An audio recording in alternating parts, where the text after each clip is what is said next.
Set context. Let's look at how you can set the context for individual segments or groups of segments. To view the context, click on any segment and navigate to the Properties widget. Under the Segment drop-down, you can see whether context has been assigned to this text.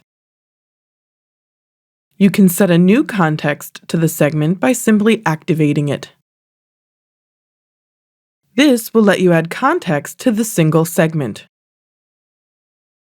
In cases where you want to set context for a group of segments, you will first need to filter the segments.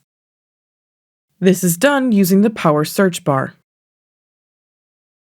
Next, select Set Context from the Actions menu. This will open a context menu with an input field. Enter your desired context and select Apply. As always, you will be asked whether you want to change the segment status or bookmark. Make your choices after activating or deactivating the check marks and click Apply. You are then notified that the changes have occurred. The Properties widget will now display the updated context for the active segment. Context is useful in many circumstances.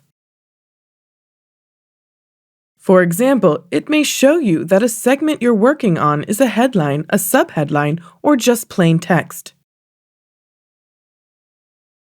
This enables you to judge the specific formatting or phrasing of a text.